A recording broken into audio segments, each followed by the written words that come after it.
Bonjour, vous allez aujourd'hui enfin savoir pourquoi vous êtes là devant votre ordinateur à suivre ce module de formation.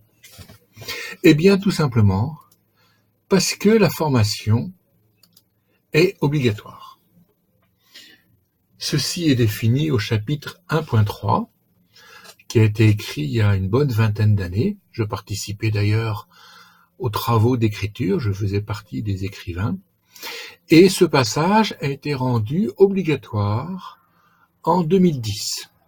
Avant, c'était juste une suggestion. Voilà.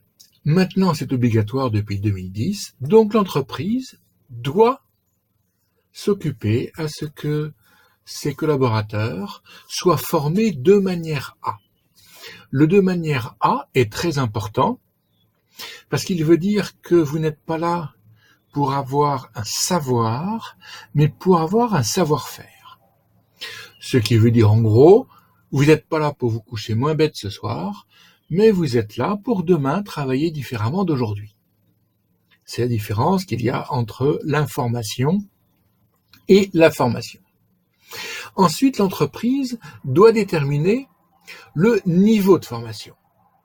C'est pour ça que CEF+, bien souvent, rentre en relation avec le RH avant les formations pour vérifier que la formation qui est proposée est bien adaptée. Ensuite, et ça c'est très important, l'entreprise doit déterminer les méthodes de formation.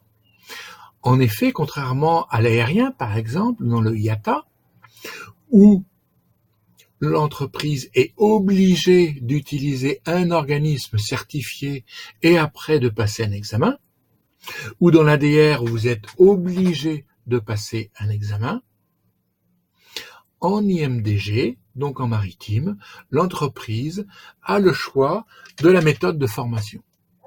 Vous pouvez passer par un organisme de formation, comme vous pouvez faire des formations en interne.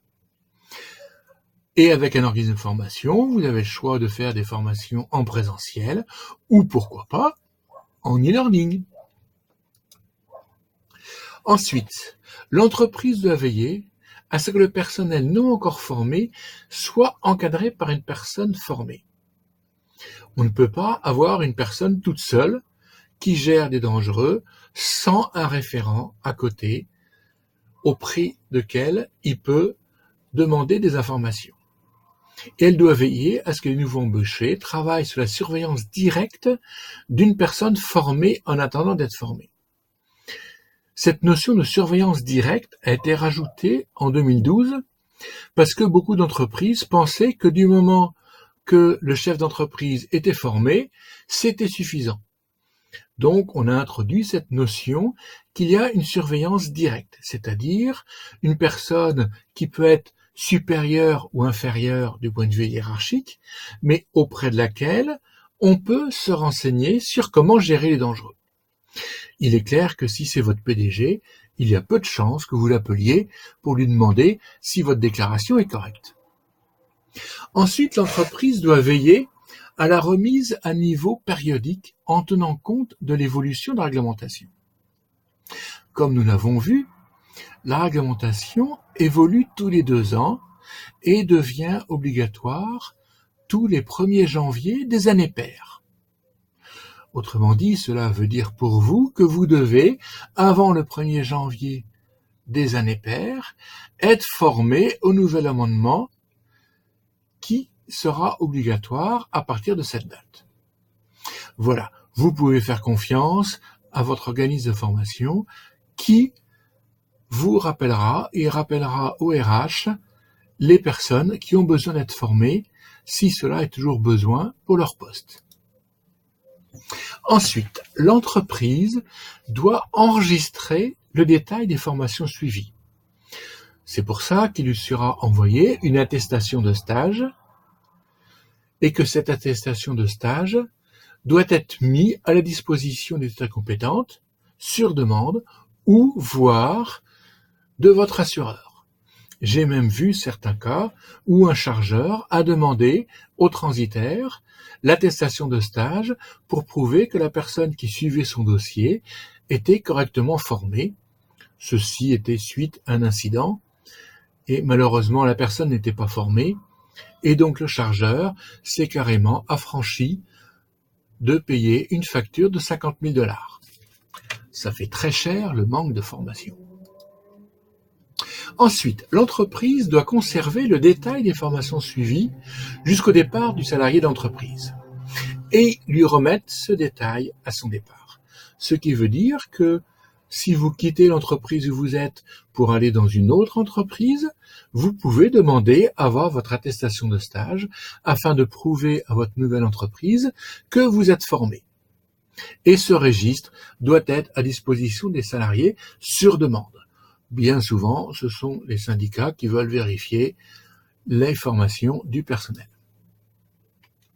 Très important. L'autorité compétente peut auditer l'entreprise pour vérifier quoi? Primo, l'efficacité du système de formation. Il est certain que si vous faites une formation d'une journée pour être capable d'utiliser le code MDG, de faire la séparation des machines dangereuses, les déclarations, etc., il est très clair que cela ne va pas le faire. La formation ne sera pas efficace. D'autre part, l'adéquation entre la formation et la responsabilité. Un chef de service, par exemple, peut très bien se contenter d'une sensibilisation au code MDG, comme d'ailleurs Safe+ en propose en e-learning. Parce que le chef de service n'a pas besoin de plonger lui-même dans le code MDG, mais il a besoin de savoir les obligations auxquelles doivent satisfaire tous ses collaborateurs.